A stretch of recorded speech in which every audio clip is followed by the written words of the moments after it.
How's it going? So I'm going to go over today something that was written by Technofog. And some of you guys may be aware of who Technofog is. We followed him on Twitter before the massive ban that we received. He's a lawyer. He's been publishing a lot of information for us. And today's story, Big Brother's Playbook. The DHS's effort to curb dangerous speech. I'm going to link this article down in the description below so you guys can go read it as well. But let's go ahead and get started. So, the federal government's guideline to counter misinformation and disinformation, what we might more accurately describe as Big Brother's Playbook, has been released. I can't. You guys are going to die on this one. The U.S. government and its allies, including the media gatekeepers, the educational institutions, and global corporations. They've become the judges and the juries of misinformation. So they get to tell us, wrong think. I can't. I think wrong all the time if we left it up to them. So, and big tech is their executioner. According to the recently filed documents in Missouri versus Biden that were made available by The Intercept, which is, he's given a big hat tip to Lee Fang and Ken Klepstein. Big names. The Department of Homeland Security is quietly broadening its efforts to curb speech it considers dangerous. Now, when we go to decide what speech is, what's hateful speech and what's good speech, it's not for them to decide. What I may think is good speech, you may think is bad speech. When we start limiting what kind of speech is acceptable, they're violating our constitutional rights, and we're going to have a problem. So, let's get on with it. He's highlighted some key points of the court documents with some screenshots for us, which, again, his article will be linked below. It's especially relevant to 2022 and 2024, which I don't know if you guys have seen. Hillary had a nice little meeting with, they call themselves the Indivisibles. I can't. They can't counter us. They can't counter us who love our country, the Patriots. So, here we go. DHS is directly engaging with social media companies to flag MDM. MDM is defined as misinformation or disinformation or malinformation. It's doing ahead of the midterm elections in 2022 and is ready its efforts with eyes focused on 2024. Now, we all know that Hillary has came out and said, oh, the Republicans are already trying to steal 2024.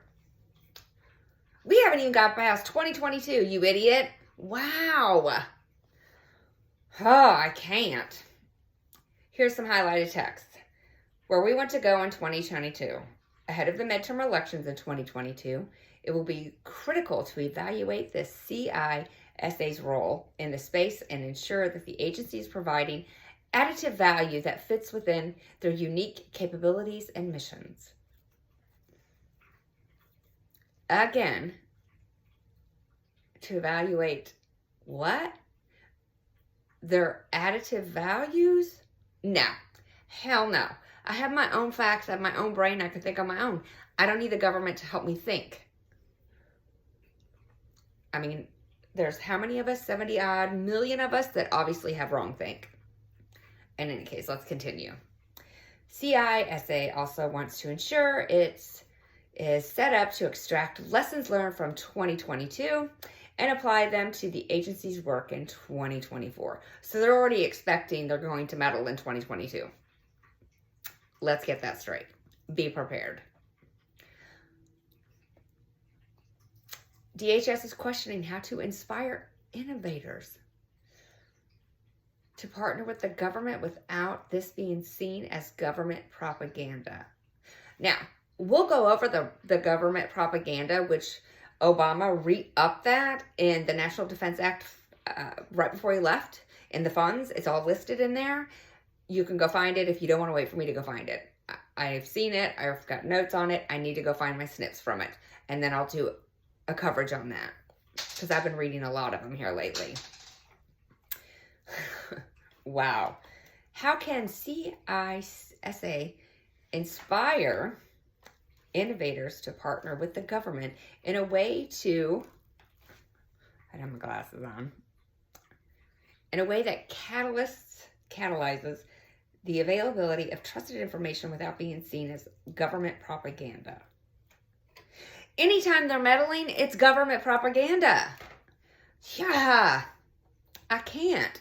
The rapid response team would be a need to search for short periods of time around the elections. So they're going to do a rapid response team. It's up to the states. We don't need the federal government. I can't. Here's another highlighted area. Blanks commented that the rapid response team would need to search for short periods of time around the elections. So it's a she that is released in these documents. I can't. It recognizes the system's vulnerabilities in what it considers disinformation. The spread of false and misleading information poses a significant risk to critical functions like elections, public health, financial services, and emergency responses. Doesn't that cover everything? It's too much. It's too much. It's too much. I need them out. They don't need to be in my business. It's bad enough for all these other countries' businesses, which we don't need to be. I mean, it's bad. And then the next one he's highlighting for us. The DHS focus on discrimination isn't limited to elections. It is recommended to focus on misinformation that undermines critical functions carried out by other key democratic institutions, such as courts, or by other sectors as financial systems and public health measures. Are we discussing the pandemic again? Where they're controlling the narrative and on the whole COVID shot? No, I didn't get it. No, I don't want it. I don't even take flu shots. So what makes them think I'm going to take a COVID shot? The DHS has recognized 4 specific dimensions of disinformation to counter. Here we go. It is recommended to build a society. I just read that out. Build a society. So what? Build a society resilient to misinformation and disinformation. I think we're already there, most of us on the correct side, because we go and research ourselves and find our own facts and we interpret our own information. 2, proactively address anticipated misinformation and disinformation threats. So they will label us all as disinformation because we have wrongthink. Rapidly responding to emergency or persistent information threats. And 4, countering actor-based threats. In my humble opinion, my actor-based threats would be the left. Russian hoax. How many millions did we spend on that? And we all knew it was a hoax, but the left decided to peddle that bullshit because it's bullshit. Let me get off my little high horse here. Let's continue. Whew. The DHS would provide financial support, so we're going to pay this taxpayer money, to non-governmental partners who counter false and misleading narratives. In other words, the U.S. government contractors would receive funding to suffocate anti-government narratives. Don't we already have that? And they're doing it for free? Like Twitter, Facebook, Instagram. I can't keep track of all of them. And no, I've not gotten my Twitter back. I've appealed it. I'm trying. But let's see if Elon's going to let me back on. Because I didn't say anything wrong. I got a little excited last night. I thought they would let me back on, but they didn't. So, there was a discussion that we need a media infrastructure that is held accountable. Well, who's going to hold them accountable? Because nobody's held them accountable to date.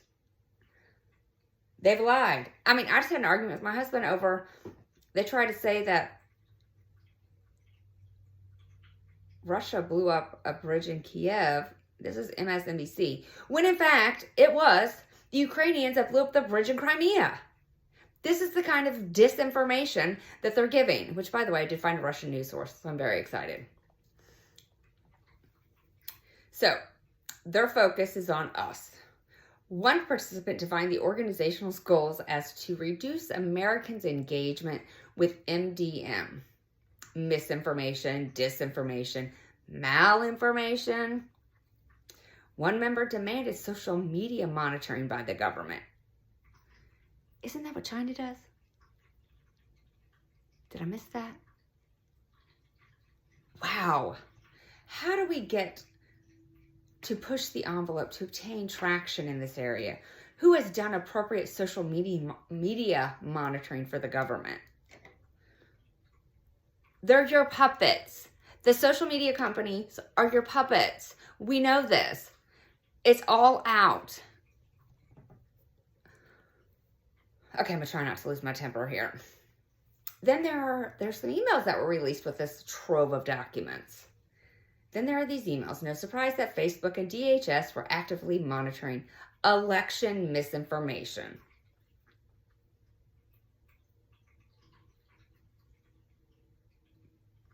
When we put out the Hunter Biden stuff, that wasn't misinformation.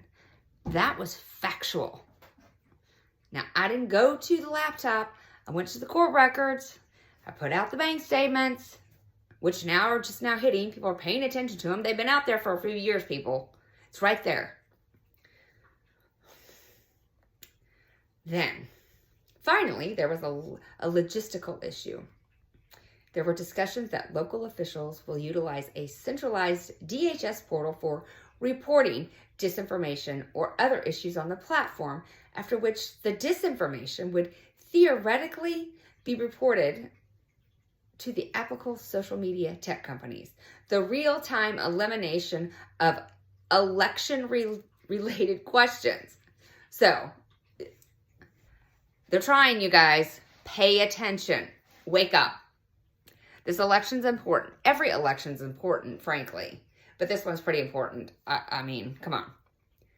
Going forward, every election is important. And if you're not registered to vote, I'm going to need you to get registered. I'm going to need you to get involved. And I'm going to need for you to go fact-based, not feeling-based. Facts, not feelings. Your feelings can't drive how you vote. You got to remember, I have to check myself on this too, because I literally get annoyed when people are like, oh, but you hurt their feelings. Oh, it's none of my business if I hurt their feelings. That's their problem, not mine. Just like when someone hurts my feelings. That's my problem. That's for something for me to work out, not for somebody else. So, here's some more emails. Oh, then there was a disclosure of emails between the tech platforms and the Biden administration discussing the flagging or removal of content that questioned, dun dun dun, COVID-19 vaccines. Really? Really? Do you think the vaccine made Biden more stupid? I'm just asking for a friend. The emails from HHS to marketing contractors and Google to hide videos of the CDC director, Rochelle Walensky, due to having an accuracy issue. So they were hiding already. He wraps up this. He hopes the dangers of these programs and initiatives are apparent. It would be the federal government and its partners who would define misinformation, which again, another words for control our speech. Nobody's controlling my speech. My speech is my speech. What I put out of my mouth, I'm responsible for. And you can call me whatever you want to call me. It doesn't bother me because they're words. I have a mouthful of a dictionary. I have shirts that say it. I mean, for real. These are not neutral observers rather than power relic. Their power relies on a narrative. Perceived illegitimacy is a risk. In other words, it is the belief that's the threat, not the misinformation itself. Thus, the real targets are those who listen and read and watch. Beliefs are shaped by limiting what they can see. Better to keep those dangerous ideas out of public view.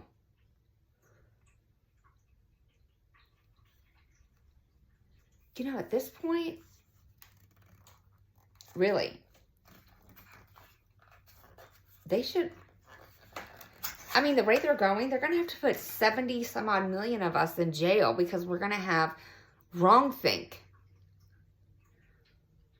Because they want to be the thought police. Remember this. We've been screaming this since 2017. Thought police, thought police, thought police.